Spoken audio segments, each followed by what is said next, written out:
Então, Lúcia, bom dia. Bom dia para você, bom dia para todo mundo que está participando aqui. Prazer imenso, né? Ter você conosco, parceiro aí de longas datas, né? Me reporto a primeira vez que eu tive um contato contigo, né? Que você esteve aqui em Belo Horizonte, né? Ministrando um curso presencial para a gente. E foi um curso muito interessante, teve uma adesão muito bacana, né? Inclusive é um curso que tem repercussão até hoje. Sempre as pessoas perguntam quando vai ter quando vai acontecer novamente, sabe? Obviamente, todo mundo considerando a importância, né, de uma avaliação psicossocial, tudo que tange, né, esse tipo de avaliação. E, obviamente, né, tendo você como uma referência em avaliação psicossocial no Brasil. Quando a gente fez o primeiro contato contigo, foi interessante que as pessoas sempre perguntavam mas e o selo Lúcia Sérgio? Até isso para a gente era uma coisa um pouco curiosa, né? Porque, enfim, depois, né, passado o tempo, a gente foi entender a importância dessa questão do selo Lúcia Sérgio, que, assim, para chancelar que realmente é um Isso, trabalho com qualidade, sabe? É um trabalho isso, até de vanguarda, que eu poderia dizer, sabe? E eu acho que você faz um trabalho que é pioneiro no Brasil, é diferente. Então, assim, Lúcia Sebem, para nós, dispensa apresentações. É um prazer, a gente fica muito feliz aí por essa parceria. E que bom que dessa parceria, né? Eu lembro que eu te trouxe lá de Confins, do aeroporto, o Sebino estava junto, Uhum. a gente falou um Lembro pouco bem. sobre o livro. Ah, vamos publicar no futuro. E esse futuro chegou, né? Que é o lançamento do livro aí, e a gente está muito feliz. Então, Lúcia, seja bem-vinda. Um filho que nasce. É um Exatamente. sentimento muito bom. Uhum. Perfeito. Ô, Lúcia, então é isso. Seja bem-vinda. Queria que você falasse um pouco. Se, vou se apresentasse novamente, né? Tem pessoas que não te conhecem, sim, mas Claro. acho que muita gente já sabe do seu trabalho. Que você falasse aí para a Uhum. gente também um pouco sobre o seu livro, né? O Psicologia para a Saúde Mental e Segurança no Trabalho. Bom dia para todo mundo. Bom dia para todo mundo. Prazer imenso estar aqui com vocês. Uma gratidão enorme por todos vocês da Artesã, pelo Alcebino, Michele, Pablo, João, que estão me ajudando tanto, me incentivando tanto. É uma alegria poder compartilhar. O sentimento de publicar um livro é exatamente esse, gente. Eu estou compartilhando um pouco de mim, eu estou entregando um pouco de mim para vocês. Essa sensação de estar, de alguma forma, perpetuando algo que eu considero valioso. Esse livro, ele vem na continuidade da avaliação psicossocial. E eu estava agora há pouco comentando isso com o Pablo. É importante entender que depois de avaliar, a gente tem muito para fazer. A avaliação é só o início da conversa. É quando a gente está apenas começando a olhar para frente, diferente, e ver o que mais falta ser feito. Então, a avaliação, ela é uma resposta a uma pergunta. O que está acontecendo? Como é que as pessoas estão? Né? Qual a condição delas para lidar com tudo isso que acontece no dia a dia, que desgasta tanto a saúde da gente? Elas estão bem? Elas precisam de alguma ajuda? Então, são perguntas que são feitas na avaliação, através da avaliação, que depois requer uma ação. E é isso que eu senti logo no início, lá 20 anos atrás, quando eu comecei a fazer avaliação psicossocial, eu logo imediatamente percebi, bom, e agora? O que eu faço? Avaliei, tenho todas as respostas, e agora? Alguma coisa tem que ser feita. Então, é levando esse recado que esse livro surgiu. Tem muito para ser feito. Não se contentem apenas em avaliar. Eu estou vendo muitos psicólogos trabalhando só com avaliação, e não é só isso. Tem uma estrada imensa pela frente. A avaliação, ela só te comunica, ó, tomem cuidado. Cuidado é a palavra-chave. Existe algo a ser feito, as pessoas não estão bem. E o que tem que ser feito? Então, a resposta está aqui. Né? O que a gente pode fazer depois de avaliar? Então, esse livro começa falando de avaliação para introduzir, mas não é esse o foco dele. A ideia é mostrar o dia seguinte da avaliação, toda a estrada que se tem a percorrer. Então, esse foi o recado que eu quis deixar através desse livro. Esse é um pouco do que eu tenho vivido nesses últimos anos com o pós-avaliação. Tá? Tantas outras coisas que demandam a gente e que requer atenção. E, claro, como o Pablo também comentou, falta publicação, falta informação, falta conhecimento, pesquisa, estudo, experiência sobre esse assunto, né? Então, o que eu trago aqui é o início da conversa. Eu sei que daqui a pouco, ali na frente, já vão existir outras metodologias, outras formas de abordar as pessoas nas organizações, outros caminhos para reduzir o sofrimento, para melhorar a qualidade de vida, o bem-estar, a saúde mental, para promover mais segurança. Todas essas coisas andam juntas. Então, é hora da gente pensar sobre isso, com muita atenção, porque o momento urge, urge, não dá para esperar. Ô, Lúcia, Diga, Pablo.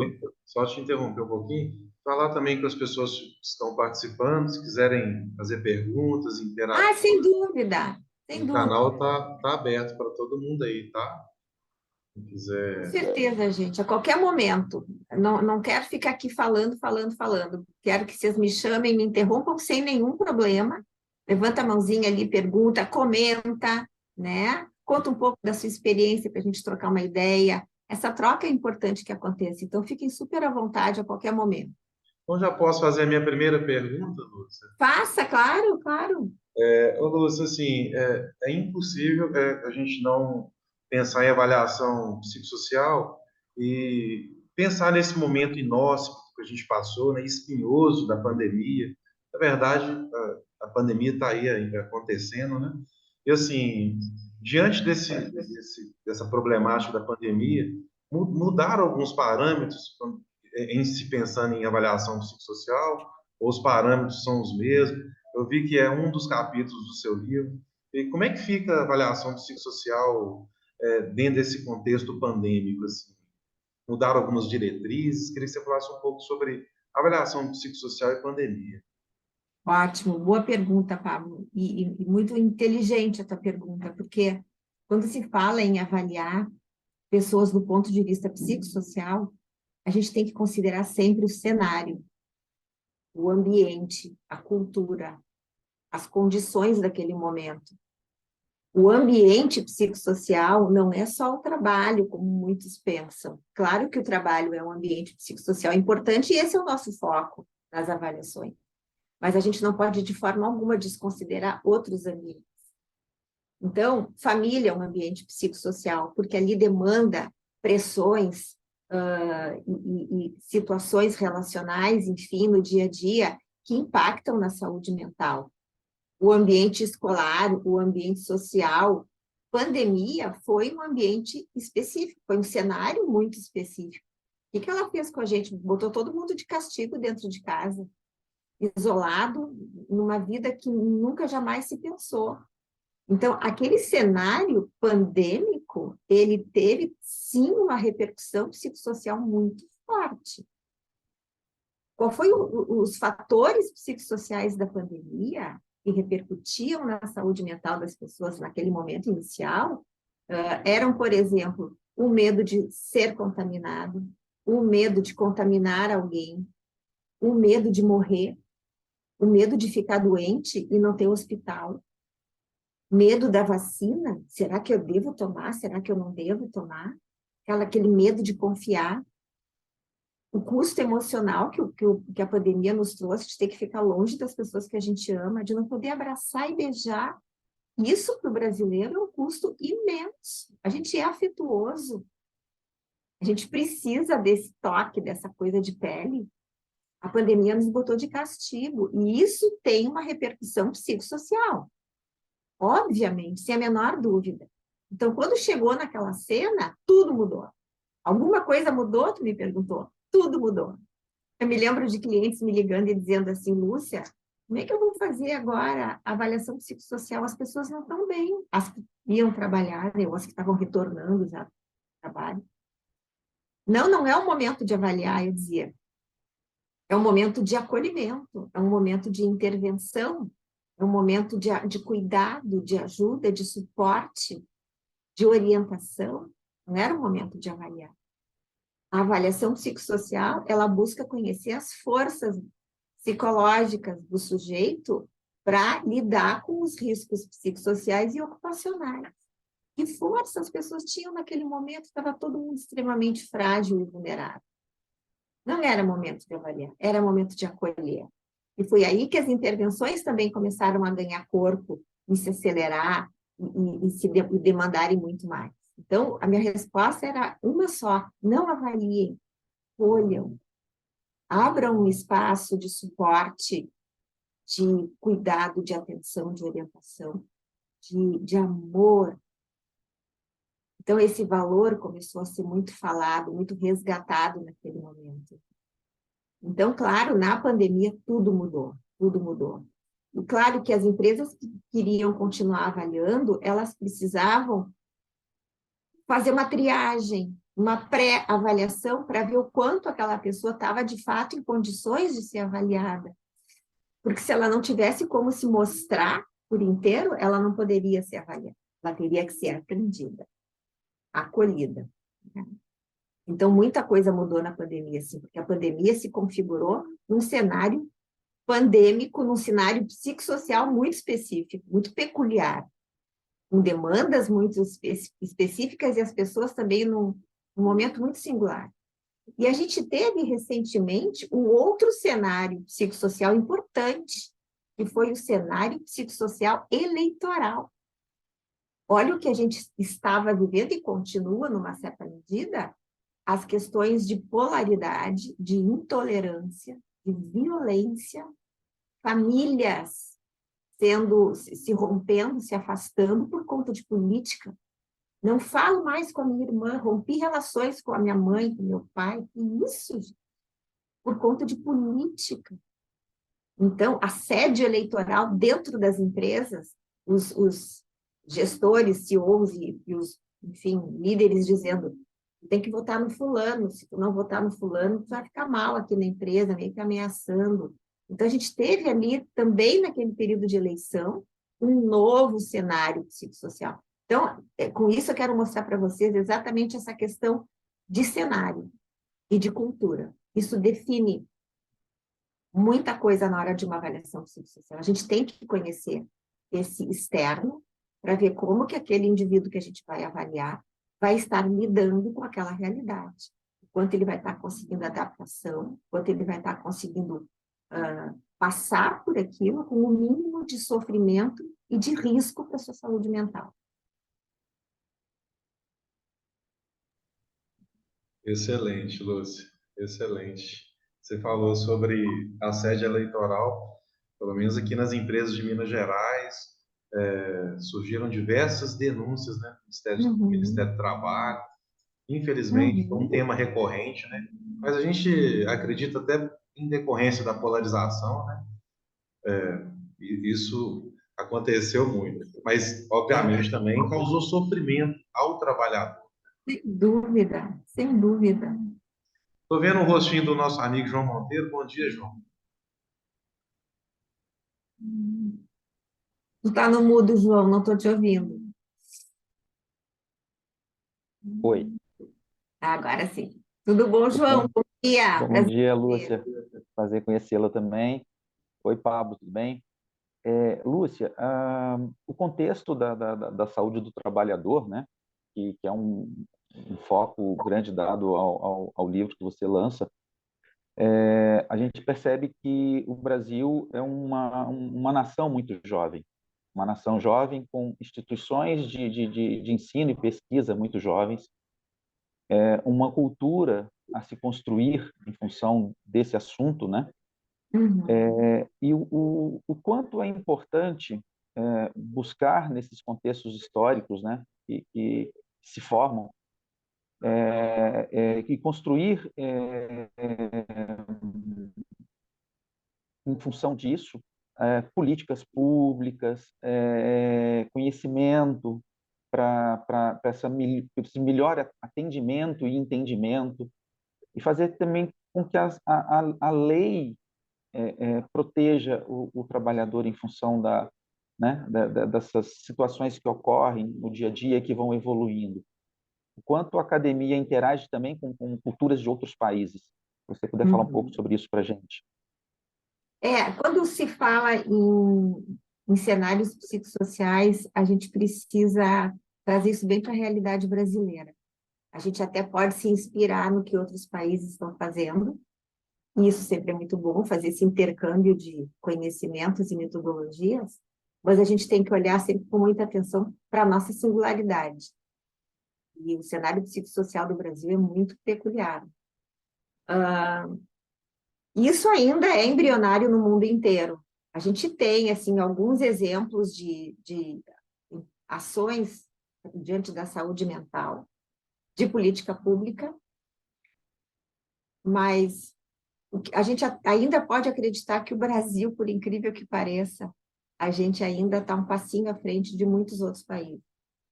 Por exemplo, posso citar para vocês Canadá, Portugal, Itália, Estados Unidos.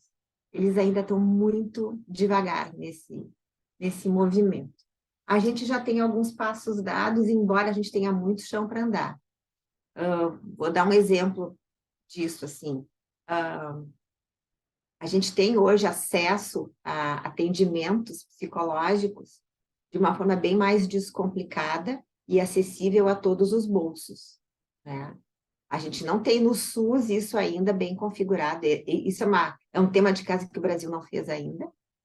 A gente ainda não tem no SUS um atendimento psicológico voltado para essas questões do trabalho, com a eficiência que deveria ter, com acesso facilitado que deveria ser.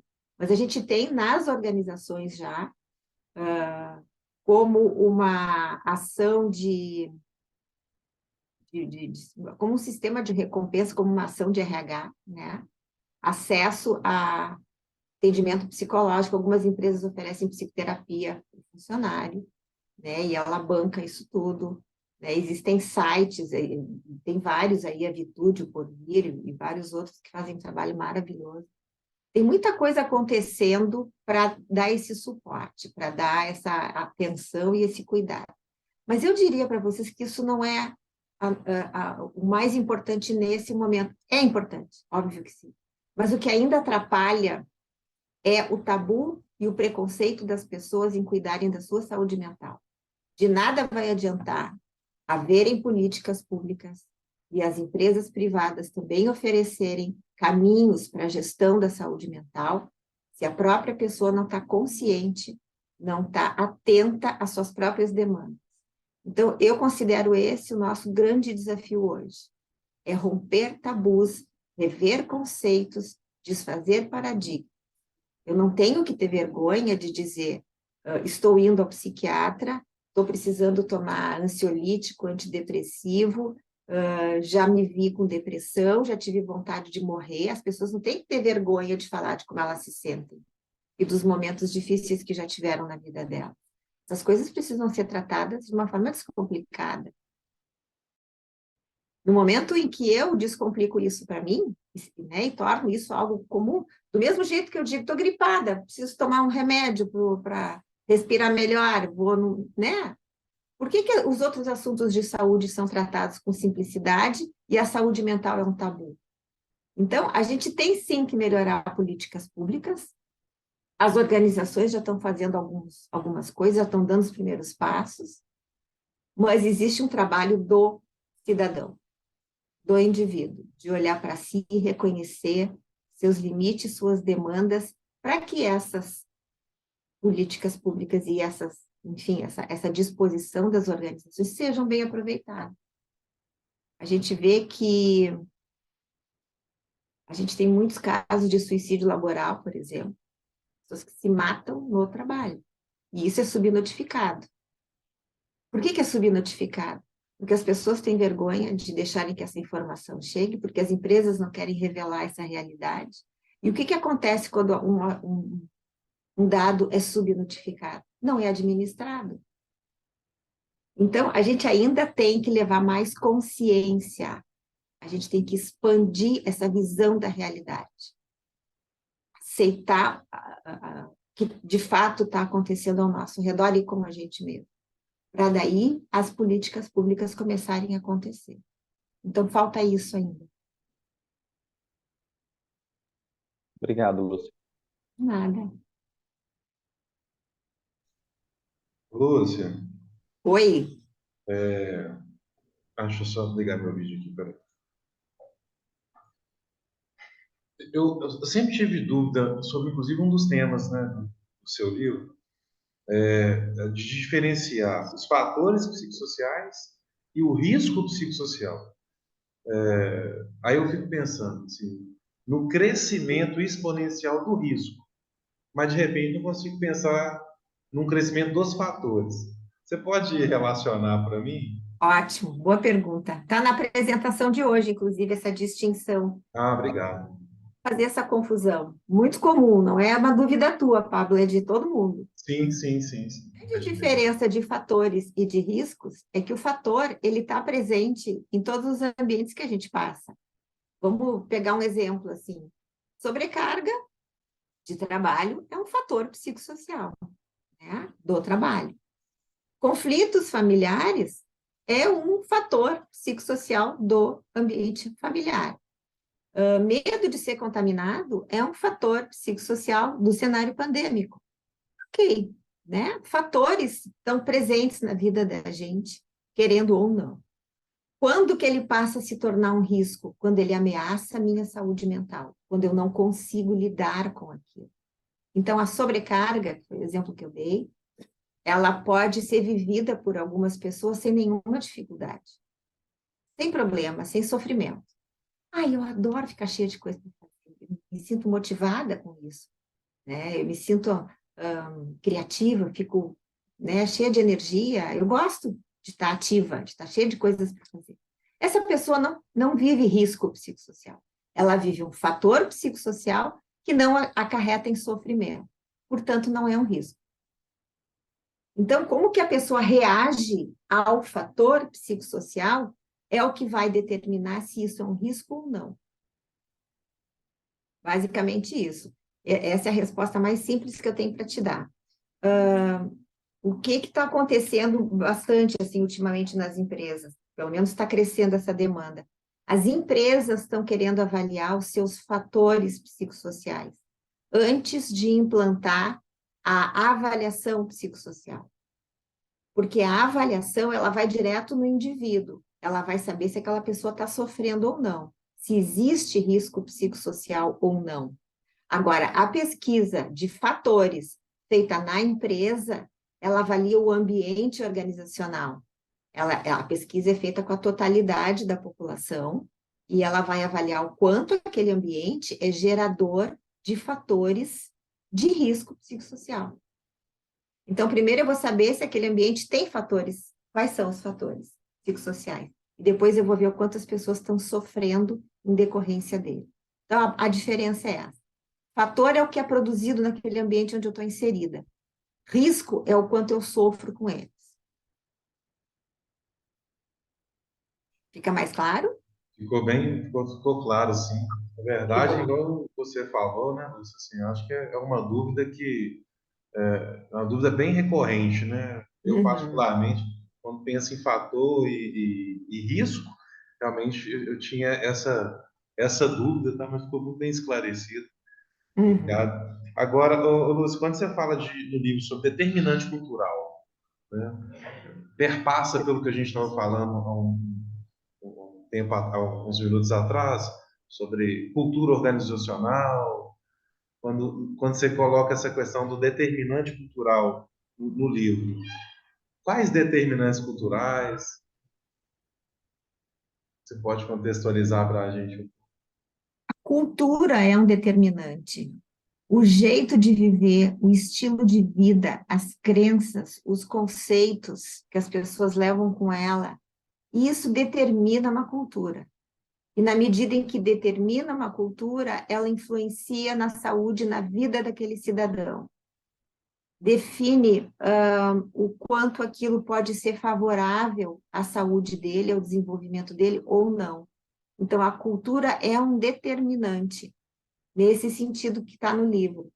E o quanto a gente pode e deve, e é necessário, olhar essa cultura antes de chegar a uma conclusão numa avaliação psicossocial. né? O quanto aquela cultura pode estar sendo... vamos pegar exemplo de, por exemplo, países árabes, onde as mulheres não podem sair às ruas sem autorização do marido, não podem, tem que cobrir o rosto, não podem trabalhar, não podem estudar, não pode isso, não pode aquilo. É uma cultura. Como que elas vivem dentro deste cenário, dentro dessa cultura? Isso são fatores psicossociais inerentes a essa cultura. Como que elas reagem a isso? Como que elas lidam? Como que elas se adaptam a essa realidade? Com sofrimento ou sem sofrimento? Algumas acham que está adequado isso tudo. Não, tem que ser assim mesmo. Isso aí, né? Então tá tudo bem. Ela vive naquilo sem grandes repercussões na sua saúde mental. Outras não. Como é que seria para uma brasileira ir viver num país assim? Quanto que haveria de impacto na saúde mental dela? Provavelmente muito. Então, a cultura determina a nossa maneira de lidar com os fatores psicossociais. A cultura define esses fatores e ela também impacta na minha adaptabilidade a eles, na medida em que eu nasci e cresci dentro daquela cultura, daquele conjunto de crenças, de conceitos, de valores, enfim, dentro daquele estilo de vida. Então, isso vai mudando. Por exemplo, Canadá é um país que tem um estilo de vida, tem uma cultura muito orientada para o clima deles. É um país de um clima muito frio, então todo o jeito deles de viver está adequado ao clima, né, um clima ártico predominantemente. Então eles passam 9 meses do ano com muito frio, a vida deles é muito dentro de casa. Quando chega aqueles 2 meses de calorzinho, assim, todo mundo corre para a rua, né? Então eles se adaptaram a viver dessa maneira. Como é para um brasileiro chegar lá e viver diante dessa realidade? Como seria para eles irem para o Brasil e viver diante de uma outra realidade? Então, a cultura determina a condição do sujeito de lidar com os fatores psicossociais que esta mesma cultura está gerando, está produzindo, está construindo e definindo o nosso jeito de viver. Lúcia, quando a gente fala em cultura, assim, vou traçar um paralelo aqui com grandes organizações e empresa familiar. Uhum. Geralmente, empresa tipo familiar tem uma cultura que é muito arraigada, de repente também causa um sofrimento no trabalhador. Você tem alguns estudos, ou faz sentido o que eu estou te falando, te perguntando, sobre cultura e empresa familiar? Tem algum fator de sofrimento mesmo? Eu não Quando a tenho, gente eu pensa, não tenho pesquisa, quando a gente entendi. pensa em grandes organizações, a gente pensa, obviamente, em mais pessoas gerindo, né? E Uhum, pensamento mais plural, menos uhum, ortodoxo. Então, uhum. me gerou uma É, curiosidade em relação à é. cultura no ambiente de uma empresa familiar. A empresa familiar, ela ainda está devendo essa lição de casa, assim, de se ater aos fatores psicossociais. Ela ainda tá bem atrás das grandes empresas multinacionais que já estão mais atentas a essas questões psicossociais.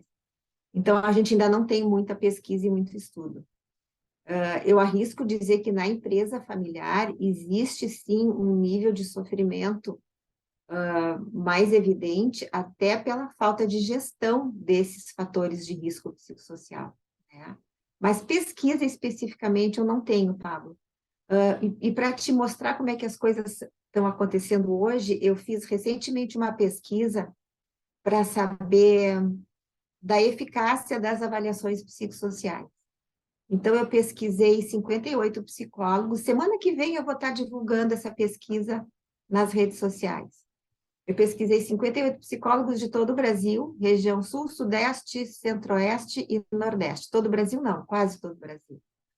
E 70%, se eu não estou enganada, acho que é esse o número, não tenho decor todos aqui na minha cabeça, mas acho, em torno de 70% dessas empresas são indústria e serviços de médio e grande porte, e não são familiares.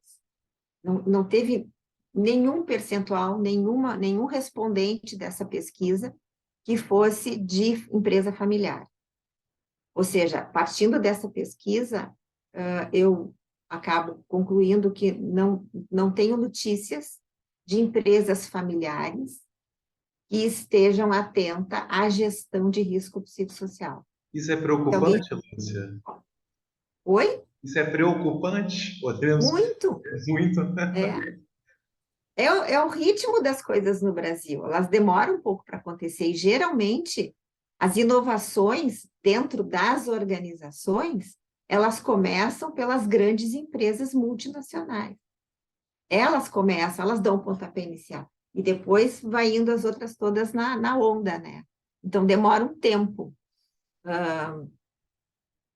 Talvez Gerdau sim, né? Na medida em que é uma empresa familiar, é uma empresa que eu tenho notícias de fazer um trabalho voltado à gestão de riscos psicossociais. Estou tentando me lembrar de mais alguma. Steel eu implantei avaliação psicossocial lá há uns anos atrás.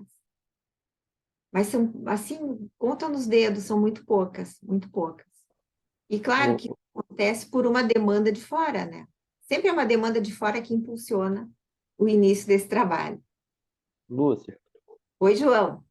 é interessante essa separação, né, e diferenciação de empresas em relação ao porte delas. Muitas vezes uma empresa que começou como familiar e pequena, citou muito bem o exemplo da Gerdau, hoje uma grande empresa. Eu acho que a demanda interna e a competitividade mundial faz com que essas empresas, ao atingirem um determinado porte, né, um determinado número de empregados, comece a pensar com essa questão do psicossocial, né? E de quanto isso é importante para a saúde da empresa. Então, eu acho que realmente é uma mudança de comportamento a partir de um determinado nicho de mercado, de uma visibilidade, de uma cobrança, né, do consumidor, de quem consome aquele produto, de que aquela empresa se importa com o social e com o seu funcionário. Né? Então, ou seja, ao passar dos anos, a gente vê diversas melhorias sendo implantadas. Então, são melhorias que, às vezes, igual você comentou a questão do Brasil estar, às vezes, em alguns pontos, né? Alguns passos à frente de alguns países. Mas é interessante, por exemplo, essa assistência social para mães que trabalham e que têm, às vezes, na instituição, uma creche, um acolhimento para criança, um afastamento para amamentação, o pai que possa também acompanhar a criança nos primeiros dias de nascimento. Então, tudo isso é uma melhoria de condições de entendimentos, né, que vão somando, e eu acho que isso, quando acontece numa empresa maior, é visto como benefício, e empresas talvez um pouco menores começam a absorver também algumas dessas ideias, Sim. né? É, a gente, vamos ser bem objetivos, assim. As pequenas empresas, quando uma empresa é criada, o cara que criou a empresa, ele não vai pensar no RH primeiro. Ele vai pensar no negócio. Preciso vender, eu preciso gerar lucro, eu preciso ganhar mercado. Então, esse é o raciocínio de quem está criando uma empresa. Quando é que ele começa a pensar em gestão de pessoas? Uns 10 anos depois, quando ele começa a ter problemas. Então, eu vejo que as empresas que nasceram, cresceram e chegaram num ponto de maturação que elas estão tendo sofrimento na gestão das pessoas, elas estão tendo dificuldade, aí é que elas se acordam. Não, então eu preciso fazer alguma coisa para melhorar o clima, para melhorar a motivação, para desenvolver talentos, eu preciso desenvolver liderança, blá, blá, blá, aquela história que a gente já sabe. Mas isso lá adiante, né? Então, claro, ela começa também pensando naquelas coisas básicas, assim, preciso selecionar certo, eu preciso desenvolver um líder, ela não está pensando ainda nas questões de saúde mental, essas aí vão vir depois. Então, é um processo de maturação, né? Para ela chegar no ponto de pensar, não, eu vou criar iniciativas de atendimento às mulheres com filhos pequenos para dar uma creche para o filho delas, aquela coisa toda que tu acabou de dizer aí. Vou oferecer psicoterapia, eu vou fazer o Pet Day, vou criar um dia da semana que todo mundo pode trazer seu pet, né, para criar um clima legal. Tantas outras coisas que a gente vê por aí. Empresas como a Google, como a Netflix, são exemplos disso, né? Elas têm, nossa, uma cultura totalmente voltada para o bem-estar. Isso mas aí é uma questão completamente fora da regra. Eles criaram a cultura intencionalmente, porque cultura geralmente é algo que acontece ao acaso. Como eu te falei há pouco, assim, eu monto uma empresa e ela vai andando. Eu não estou escolhendo a cultura dela, eu não estou pensando nas características que eu quero que ela tenha, na imagem que eu quero que ela tenha, nos valores que eu quero que sejam praticados. Eu não estou pensando nisso. Isso vai vir depois. Agora, Google e Netflix foi diferente, foram dois exemplos de empresas que desenharam a cultura que eles queriam ter. Eu quero gente jovem, eu quero os melhores, eu quero que eles se sintam num parque de diversão. E com isso eles vão ter estímulo para criar, né? E assim eles foram desenvolvendo. Mas voltando à questão que tu trouxe, as pequenas empresas ainda precisam maturar para chegar nesse ponto, assim como as familiares. Elas ainda precisam passar por algumas experiências para chegar nisso. Por exemplo, essa semana a gente teve uma notícia interessante, que vai impactar em todas, inclusive nas pequenas, inclusive nas familiares. A CIPA passa a ter a função de prevenção de assédio moral. Olha que interessante isso. A CIPA, que trata de prevenção de acidentes, é a Comissão Interna de Prevenção de Acidentes, pensava só nas questões técnicas de uma prevenção. Então, as máquinas precisam ter manutenção, as pessoas precisam ter EPI, as normas precisam ser seguidas, e a CIPA vivia sentada nessas ideias técnicas da engenharia, pensando em prevenção de acidentes. Agora incluíram assédio moral. Olha que coisa de louco isso. Assédio moral é algo extremamente subjetivo. Como é que tu vai avaliar um assédio? Quais os critérios para considerar que uma determinada situação foi de assédio? Né? Então, como é que a CIPA vai cuidar disso? Que nunca cuidou de coisas comportamentais, subjetivas e humanas. Isso deve estar, assim, dando um rebuliço na cabeça dos cipeiros. E agora, por onde começar? Mas acho que foi um passo importante e espero que chegue ao ponto da CIPA ter que absorver também ações referentes à prevenção de riscos psicossociais. E o assédio moral é apenas um. Existem outros tantos riscos psicossociais. Esse sim seria um trabalho consistente de uma CIPA. Se a gente quer prevenir acidentes, se a gente quer promover saúde mental, o trabalho de prevenção vai muito além das questões técnicas. Muito além, muito pelo contrário, ele começa pela questão humana, né, de autogestão, de autocuidado, né, de adaptação aos fatores psicossociais, de gestão de riscos psicossociais. Então, tem muita coisa acontecendo, assim, eu acho que a gente está num momento muito legal de sensibilização para esses assuntos. E está mais que na hora, né? A gente precisa, de fato, olhar diferente para dentro da empresa, para dentro do trabalho, e as pessoas para dentro de si mesmo. Essa questão de ampliar, né, a atuação da CIPA com mais essa atribuição, você comentou, é importante, mas ao mesmo tempo preocupante realmente, porque como capacitar para que se avalie isso de forma correta e, e, e não torne isso injusto, né, para nenhuma das Claro, partes. claro. Mas o que você comentou era muito mais importante, talvez, ganhar, subir degraus e ir crescendo dentro dessa dessa preocupação psicossocial e que dentro dela o assédio estivesse incluído, à medida que as coisas fossem evoluindo, né? Às vezes se coloca o carro à frente dos bois, mas como se diz, se for assim, que a gente tem que se adapte a isso e melhore, né? Exatamente. É um processo de maturação, é uma jornada. A gente tem que entender que ela precisa maturar. Uma pequena empresa, ela vai chegar no momento em que ela vai sentir essa necessidade. Ela não vai ser criada já pensando como que eu vou fazer a gestão dos riscos sociais. É um sonho. Então, a gente tem que deixar que as coisas aconteçam.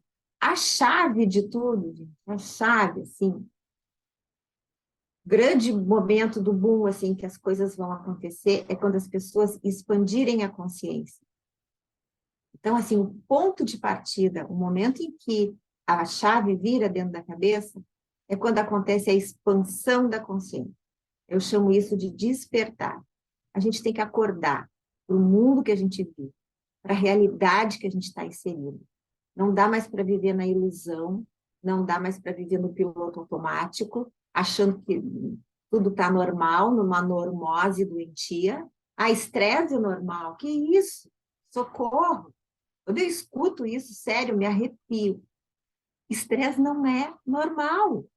A gente não nasceu estressado, isso não está no nosso script. A gente nasce saudável, a gente nasce leve. O estresse vai se construindo ao longo da vida porque eu permito, porque eu aceito, porque o mundo atual me impõe isso e eu digo, ok, tudo bem, vamos lá. Então, é consciência. Eu preciso ser muito crítica com a realidade que eu vivo. Eu preciso ser muito curiosa em querer entender o porquê do porquê do porquê. Abrir as cortinas e enxergar o que está nos bastidores. Não precisa ser assim. Não deve ser assim.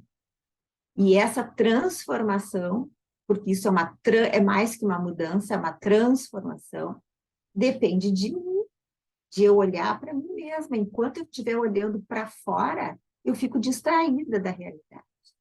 Eu só vou conseguir acordar para essa consciência quando eu começar a olhar para dentro. Aí é que a transformação começa. Mas é um processo, né? É a hora que a chave vira dentro da cabeça e aí, ok, vamos lá.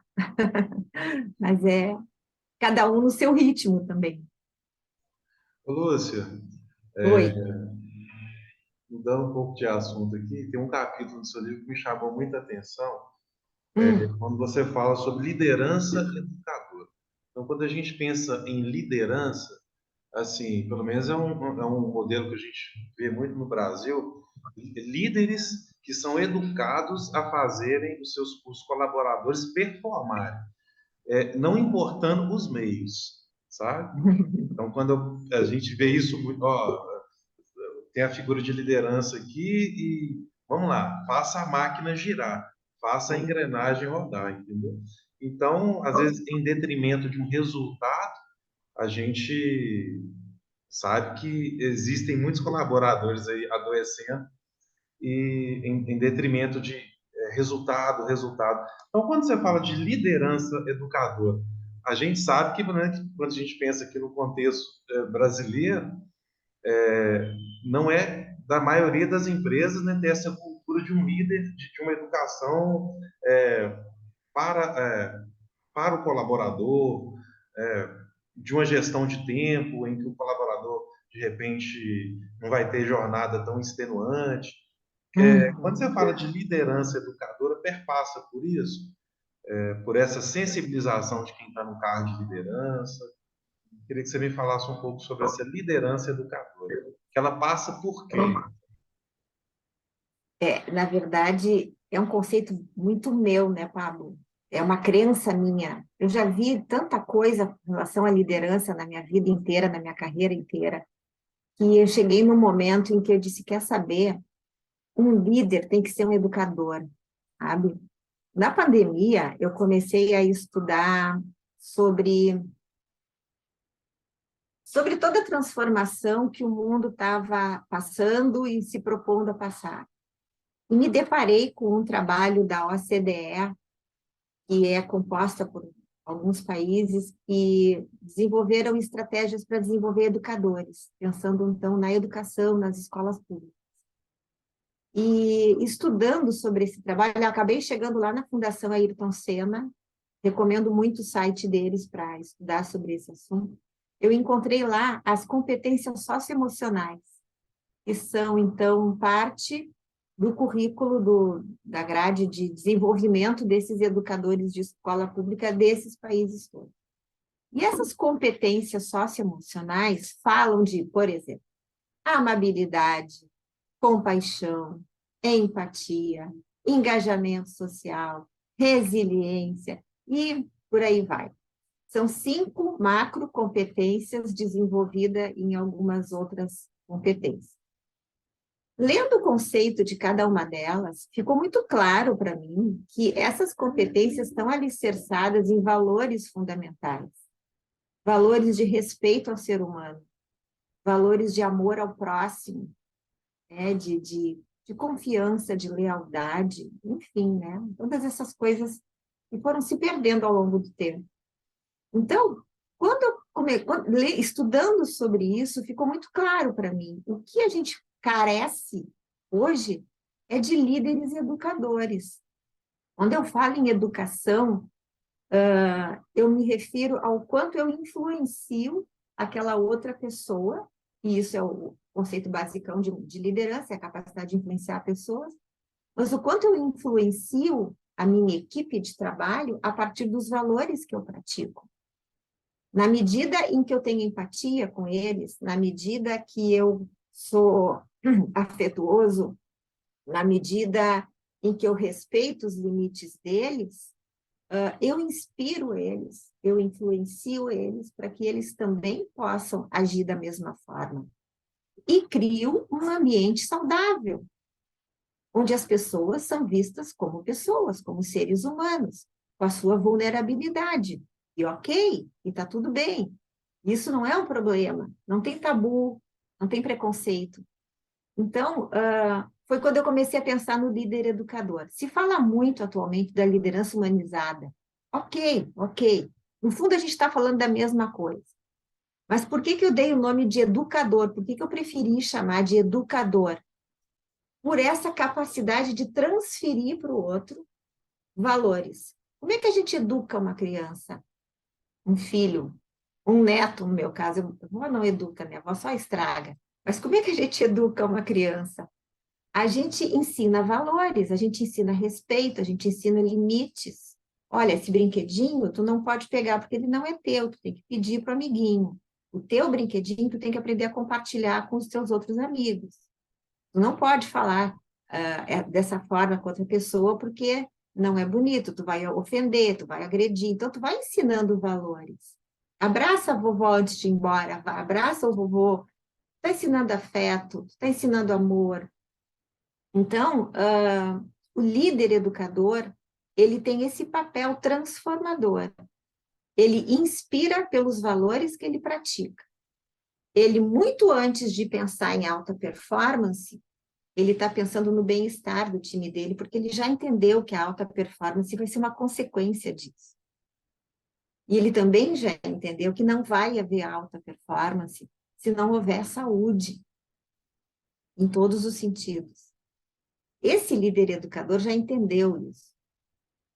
Então, ele é capaz de praticar esses valores, ele é capaz de inspirar a equipe dele a partir desses valores, e ele, portanto, se torna um educador. Ele educa as pessoas para que elas resgatem esses valores que ficaram perdidos ao longo do tempo. Por essa razão, eu entendo que um líder educador é o que faz a diferença no mundo hoje. A gente tem alguns exemplos. A gente já teve, vamos lá, né, da história da humanidade, líderes que foram educadores. O que Jesus fez? Jesus inspirou as pessoas com os valores que ele praticava.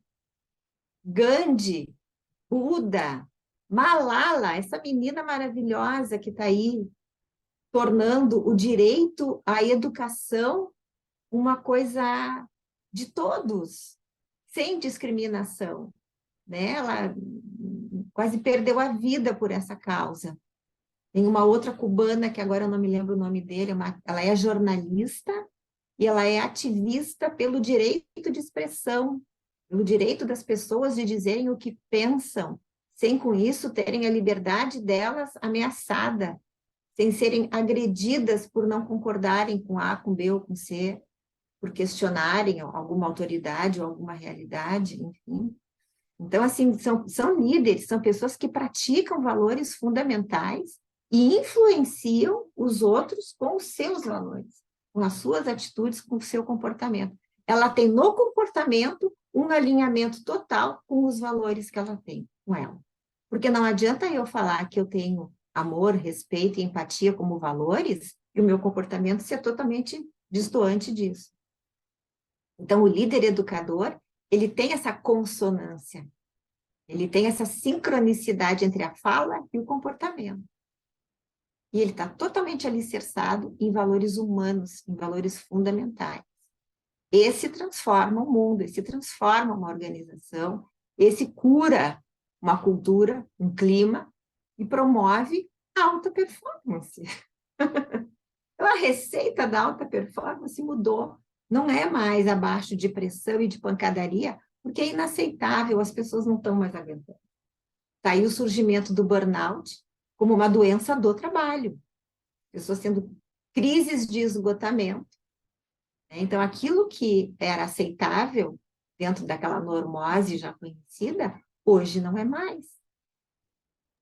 Lúcia, mas se a gente for pensar aqui nesse conceito de liderança educadora, seria utópico pensar que esse conceito poderia estar mais arraigado dentro das empresas, num curto, médio prazo, se de repente essa ideia da liderança educadora fosse mais difundida, porque, enfim, pela sua narrativa, de fato, seria muito interessante e benéfico, não só para os colaboradores, mas como para a empresa de um modo geral, sabe?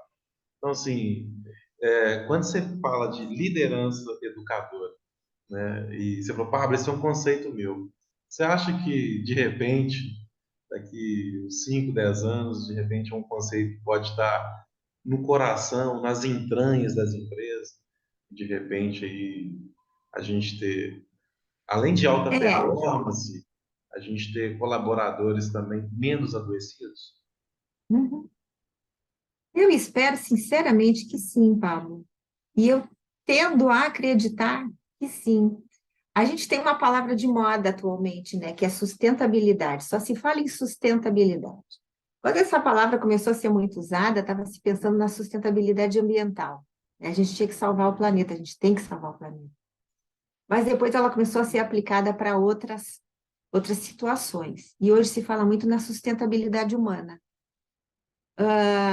É fato que as empresas que já estão atentas à sustentabilidade humana estão conseguindo promover essa transformação com mais facilidade, com mais aderência. E é fato que aquelas que resistem a essa transformação estão tendo dificuldade nos seus resultados. A verdade é uma só. Qualquer empresa só vai obter resultados através do trabalho humano. Então, entender essas coisas óbvias que eu estou falando é o único caminho para uma organização hoje. O único. Não tem outra maneira. O negócio que quiser se sustentar enquanto negócio precisa de pessoas saudáveis. Nem tudo a inteligência artificial vai ser capaz de fazer. Nem tudo a robótica vai tomar conta. A contribuição humana ainda é relevante. Então, se a gente quer empresas prósperas e pessoas saudáveis, passa, sim, por uma revisão do estilo de liderança, do papel de um líder, seu compromisso, né, consigo mesmo, com o time, com o mundo que ele vive. Eu acredito que essa transformação, essa tendência está se acelerando, né? A pandemia foi um acelerador. Se falou muito na época que a pandemia era um acelerador de transformações que já vinham acontecendo.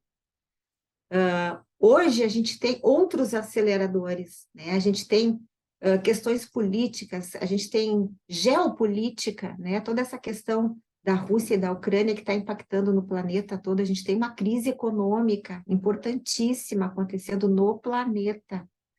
Tudo isso se torna um acelerador para as transformações que já estavam se avizinhando e botando o nariz na vitrine. Olha, deixa eu chegar, está na hora. Então, eu tenho muitas razões para acreditar que sim, que isso deve, num médio prazo, talvez, já passar a ser uma realidade em muitos locais.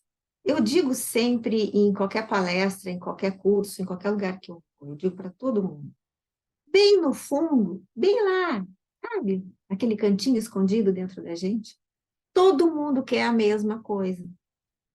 Todo mundo quer a mesma.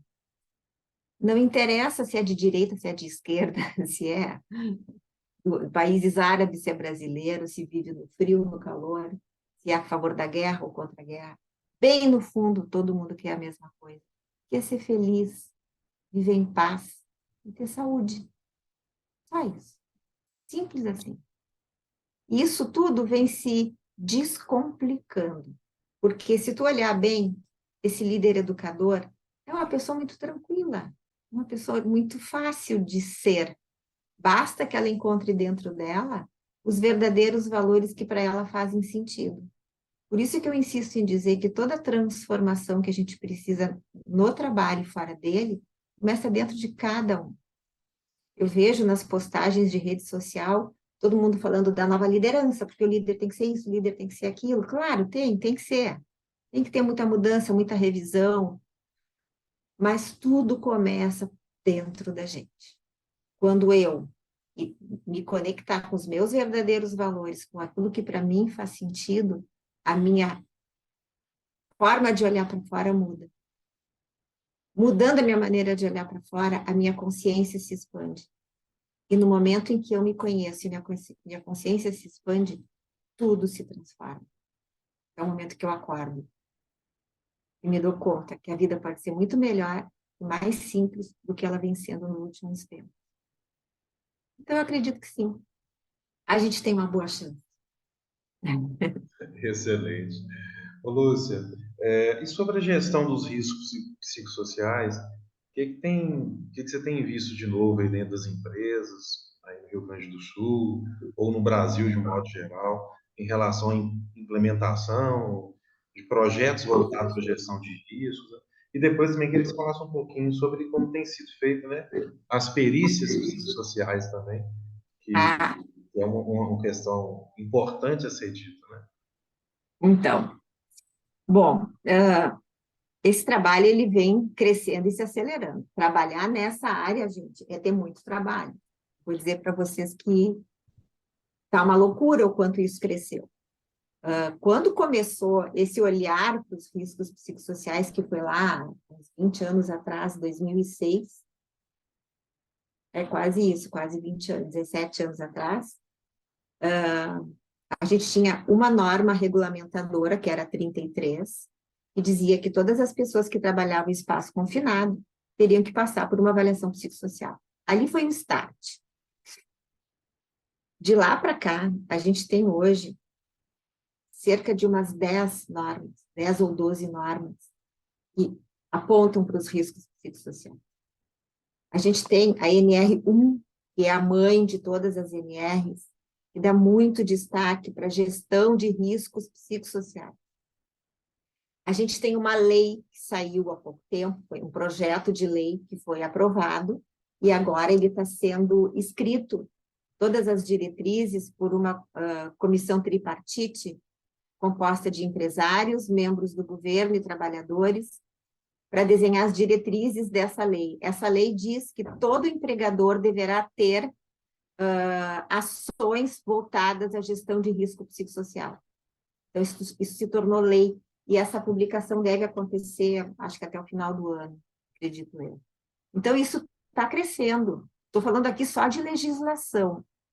Mas eu estou falando de legislação porque essa é a forma como as coisas começam a acontecer, né? As empresas começam a se ater a riscos psicossociais porque a lei obriga, porque tem uma norma que manda, porque eu não posso ser multado, porque eu não posso ser autuado, advertido, enfim, né? Então, para cumprir lei, as pessoas começam a olhar para os riscos psicossociais. Mas não tem como olhar para um risco psicossocial e não se dar conta de tudo que tem por detrás dele, de todas as demandas, do que isso repercute na saúde da empresa, do negócio, não tem como. Então, começa por um cumprimento de lei e acaba por uma consciência. Bom, não tem jeito mesmo, as pessoas estão sofrendo, a gente precisa fazer alguma coisa por isso. Então, está crescendo muito. Hoje, o que eu vejo acontecer bastante, porque a demanda era muito voltada às avaliações até uns anos atrás. Mas da pandemia para cá, eu posso dizer seguramente, surgiram demandas de treinamento para líderes para desenvolver gestão de risco psicossocial, implantação de políticas de RH que atenda à saúde mental, que atenda a uma prevenção de riscos psicossociais, intervenções psicossociais, o que eu posso fazer para aliviar o sofrimento das pessoas, então quais as intervenções que podem ser feitas, pesquisa de fatores psicossociais, então essa pesquisa que eu falei que é feita na totalidade da organização, né? É como se fosse uma pesquisa de clima, que é feita com todo mundo, só que ela é focada nesse tema de riscos psicossociais.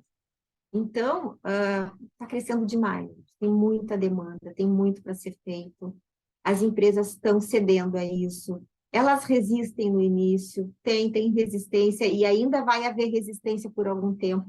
Essa pesquisa que eu falei para vocês que eu fiz há pouco tempo, sobre avaliação psicossocial, me chamou a atenção que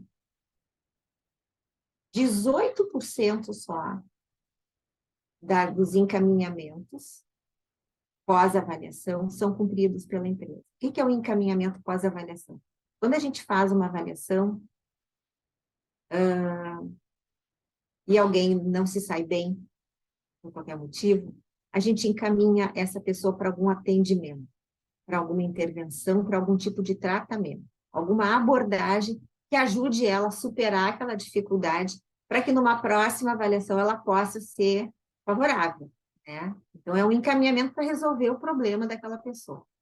18% seguem o encaminhamento. É desanimador. 19, não, 20 e pouquinhos por cento cumprem o encaminhamento parcialmente. Né? Então, assim, ainda está devagar nesse sentido, assim, de algumas coisas estão mais travadas para acontecer, outras já estão acontecendo com mais facilidade. Né? As empresas ainda estão aprendendo, elas estão numa fase de aprender como é que eu cuido desse assunto, como é que eu lido com isso. Mas a gente percebe que já existe uma atenção, uma preocupação, uma vontade.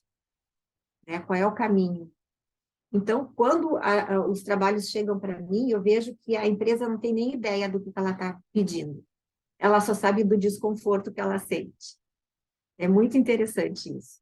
Ai, Lúcia, os gestores não sabem lidar bem com essa questão do fator humano, que agora todo mundo fala. Esse é um outro nome que virou moda, fator humano. Muitas vezes, quando vocês ouvirem falar de fator humano, vocês vão estar ouvindo falar de risco psicossocial, mas eles chamam de fator humano. Tá tudo bem, a gente está falando a mesma coisa, e é isso que importa. Então, como é que lida com esse fator humano? O que faz? Como é que previne? Como é que desenvolve? Então, existe o desconforto, mas não sei como resolver. Então, as demandas chegam dessa maneira. É um começo, mas está muito acelerado, tem muita demanda. E uma demanda confusa, né? Porque não sabem como fazer, não sabem por que caminho andar. Me falou de perícia, né, Pablo? Isso é uma frustração que eu tenho ainda. Não existe ainda, até onde eu sei, ou alguns fazem, mas de uma forma rasa, a tal perícia psicossocial. Se acontece um acidente, aquele acidente é periciado. O que causou o acidente? Ah, foi porque não usou EPI, porque não cumpriu a norma. Aí, quando não cumpriu a norma, o que eles dizem? Falha humana. Quando falam em falha humana, dão uma conotação pejorativa de negligência. Isso é perturbador para mim. Porque não dá para ficar carimbando as pessoas dessa maneira, negligente. Às vezes foi uma dificuldade dela mesmo, foi uma limitação dela. Foi a resposta a um risco psicossocial mal administrado, a um estresse mal administrado. A falta de reconhecimento de limites, não necessariamente uma negligência. Então, assim, quando as perícias são feitas, elas vão muito atrás de respostas técnicas. Ah, a máquina estava com falha, não foi feita manutenção, coisas desse gênero. Elas vão procurar se foi um risco físico, mecânico, químico ou biológico ou ergonômico. E quando foi o ergonômico, rapidamente cai nesse termo pejorativo de falha humana, falha operacional. Não gosto muito disso. Quando acontece isso, dá para perceber claramente que tem risco psicossocial incidindo sobre a segurança do trabalhador que não está sendo bem administrado, que não está sendo sequer identificado, sequer reconhecido. A gente ouve muitas pessoas falarem de, ai, Lúcia, isso é muito subjetivo. Mas não é porque é subjetivo que não existe. Não é porque é subjetivo que a gente não vai dar atenção. Não é porque é subjetivo que ele não mata. Risco psicossocial mata. E me arrisco a dizer mais. Estou bem atrevida nessa hora. Risco psicossocial é o que mais causa acidente atualmente. Muito mais que falha de uma máquina, que falha de uma manutenção ou falta de um EPI. Quem é que manipula a máquina? Uma pessoa. Quem é que usa o EPI? É uma pessoa. Ela fez escolhas de operar uma máquina defeituosa. O líder dela mandou. Isso é risco psicossocial. Pressões, cobranças, exigências descabidas que acarretam em acidente. Então, ainda não se tem uma perícia psicossocial como deveria ter. E eu falo rapidamente sobre isso no livro, só para provocar um questionamento, provocar uma reflexão.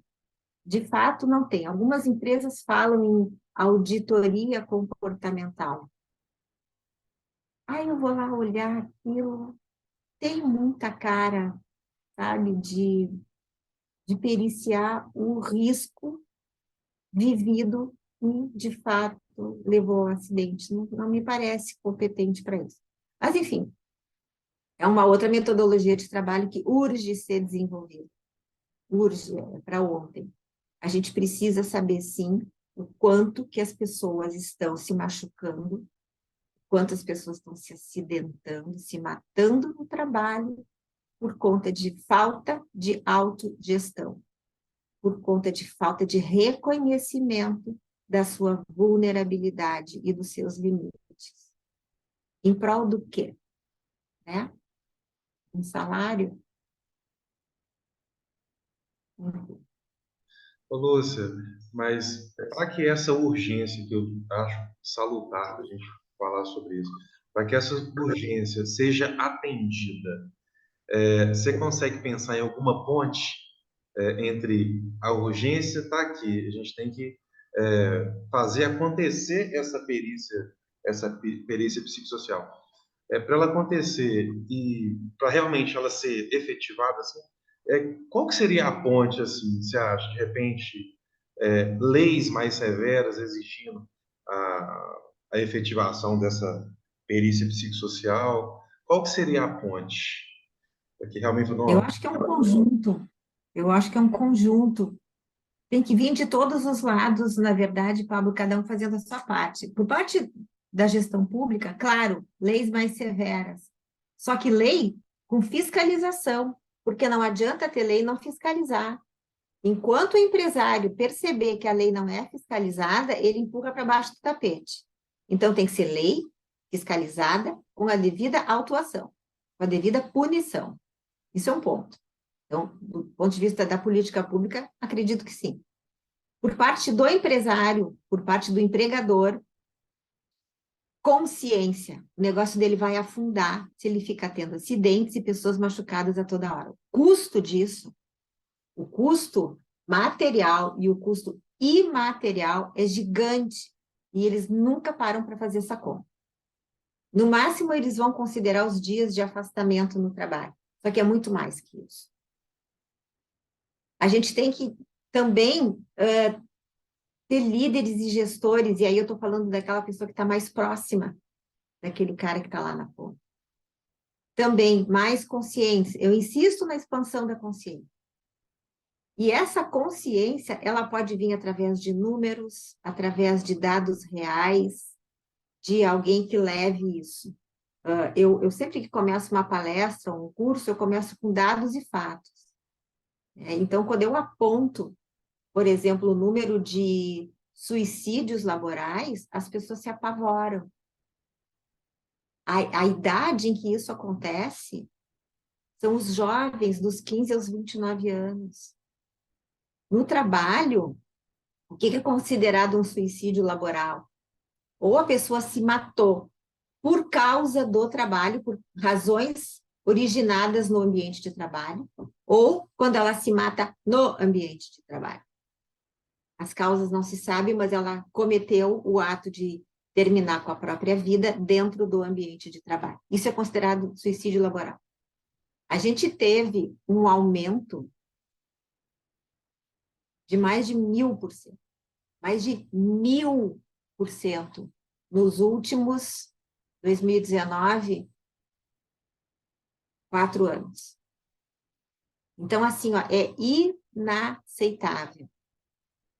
Então, eu acredito que, levando números, porque tem muita coisa subnotificada, as empresas botam panos quentes, ninguém quer que isso vaze, ninguém pode saber, aquela história toda, né? Mas, se a gente levantar esse véu da ilusão, a gente vai enxergar uma realidade que vai arrepiar, vai apavorar. Pessoas que saem da empresa numa maca porque tiveram um AVC, porque tiveram um infarto, porque tiveram uma crise de esgotamento por conta de sobrecarga, de excesso, de pressão, de cobrança. Então, não é aceitável isso. Não é aceitável. Então, levar essa consciência para empresários, para gestores, é fundamental. E ainda um quarto ponto. Então, eu falei de políticas públicas, eu falei do empresário, do dono da empresa, eu falei do gestor, que é aquele cara que está mais ali na ponta, e agora eu falo do próprio trabalhador. Daquele cara que está lá se expondo a absurdos e não estabelece um limite para si mesmo. Aquele cara que não consegue dedicar para ele 10 minutos do dia para uma meditação, para um descanso, para uma saída para caminhar, ouvir uma música, porque ele só sabe trabalhar na vida dele. Seja no trabalho, seja em casa, ele é aquele cara que nunca para. Então, assim, levar a consciência para esta pessoa do o que ela está fazendo com o tempo que lhe resta. O que ele tem de mais precioso na vida dele é tempo e energia. E o que ele faz com isso? De que maneira ele dedica isso? Né? Então, assim, levar para esse trabalhador uma consciência também sobre o que ele está fazendo com ele mesmo e o que ele está fazendo com as pessoas que ele ama que estão ao redor. Qual é o exemplo que ele está dando? Essa questão de valores, quando eu falo sobre isso, porque assim, ó, quando tu pergunta para alguém qual é a coisa mais importante na tua vida, se eu perguntar para vocês aí, e aí, gente, qual é o primeiro valor de você? Qual é a coisa mais valorosa para você? Muito provavelmente as pessoas respondam a minha família, os meus filhos. Alguns talvez digam Deus, meu trabalho. As respostas andam por aí. Todas estão erradas, todas estão distorcidas. Porque o que tem que ser mais valoroso para qualquer um de nós é a nossa vida. Se eu não cuidar da minha vida, eu ofendo a Deus, porque foi Ele que me deu a vida. Se eu não cuidar da minha vida, eu estou sendo um mau exemplo para os meus filhos. Se eu não cuidar da minha vida, eu vou me ausentar. E eu não vou mais estar aqui para cuidar das pessoas que eu amo e da minha família. Portanto, o nosso primeiro valor tem que ser a vida. E é por acreditar nisso que todo esse trabalho começou a acontecer para mim, porque ele me encheu de paixão, sabe? É um trabalho cheio de sentido, cheio de significado. E é isso que as pessoas precisam entender. A vida tem que ser voltada para isso. Para a nossa expansão, para a nossa evolução, para o nosso bem-estar. Tudo que eu puder ser de melhor para mim mesma, eu vou estar impactando no meu entorno. Então, se eu quero ter um ambiente de trabalho melhor, se eu quero prevenir acidentes, se eu quero ter mais saúde, se eu quero bem-estar, começa por mim. De novo, eu insisto nisso. Parece clichêzinho de, de Instagram, mas é fato, gente. Isso não é romantismo. É importante entender que essa fala, né, de resgate de valores, de uma vida de plenitude, de amor, de realização, de prática de valores fundamentais, não é romantismo, não é meme, não é porque é bonito falar, é fato, não tem outro caminho. É uma evolução que a gente está vivendo, e aí é importante também, isso é uma outra questão, e até é o que eu te falei, Pablo, esse vai ser o tema do meu próximo livro. É uma questão de espiritualidade, a gente tem que trazer espiritualidade para junto da saúde mental, porque a gente tem essa dimensão, nós somos seres espirituais, nós somos energia. E se a gente não considerar isso, a gente está olhando para o ser humano de forma distorcida. Então, a gente precisa olhar para a vida de cada um de nós, seja dentro do trabalho, seja onde for, em todas as dimensões que ela tem. Nós temos uma dimensão física, mental, psicológica, espiritual e planetária. Planetária, sim, porque o que eu faço impacta no meu planeta. O que eu deixo de fazer também impacta no meu planeta. Essa consciência de conexão é necessária ter. Então, assim, tudo isso é o pano de fundo de uma gestão de risco psicossocial. E é uma evolução, é uma jornada, é um processo, é um ritmo de cada um para que esse despertar aconteça. Excelente, Lúcia. Inclusive, tem se falado de jornadas menos extenuantes, né? Claro que esse Sim, assunto é ventilado, mas obviamente que não ganha proporção, porque de repente também não é de interesse das empresas, né? é. Mas assim, recentemente foi falado sobre uma empresa lá em São Paulo que tinha uma jornada de trabalho de 4 horas por dia e o colaborador ganhava ingresso para ir em exposições de teatro, enfim. Mas eu acho que é uma coisa muito embrionária, sabe? Eu acho que, de repente, para que isso ganhe corpo, né? Ainda mais em se tratando de cultura organizacional no Brasil, aí sim eu acho que é uma utopia a gente pensar que isso vai ser por agora, né? Mas, enfim, quem sabe nossos filhos vão absorver esse tipo de Não cultura. sei, eu não sei, Pablo, se isso é tão embrionário e tão remoto assim, não sei. Então, Vou te dar dois motivos para isso. me fala. Quem são os futuros CEOs, diretores e gestores e líderes das organizações? Essa rapaziada que está aí. Não são as pessoas da minha geração, que ainda tem aquela ideia das 5 dias por semana, 8 horas por dia.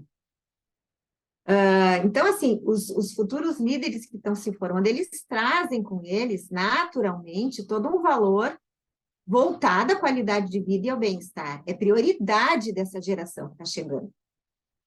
E eles é que vão ser os donos das empresas e os futuros líderes. Então, isso é um motivo. O segundo é que as coisas acontecem, essas transformações estão acontecendo numa velocidade que tu faz isso aqui e ela aconteceu. Elas não estão mais tão arrastadas e demoradas como elas eram. Olha o tempo que demorou, que a humanidade demorou para inventar um carro. Olha o tempo que demorou para inventar um telefone. E depois que um celular chegou, quantas atualizações já tiveram? Quantas modificações, né? Então, assim, as coisas estão muito rápidas. Não acho que elas vão demorar tanto assim. E até, volto a dizer, por uma questão de sustentabilidade. Então, vou te dar um exemplo. Eu tenho um cliente que eu faço uma consultoria fixa com eles. Uma vez por semana eu vou lá e tudo que se refere à gestão de pessoas, eu ajudo eles a conduzir. Muito antes da pandemia, eu já levava para eles a ideia de um trabalho híbrido, onde houvesse home office, mas também presencial.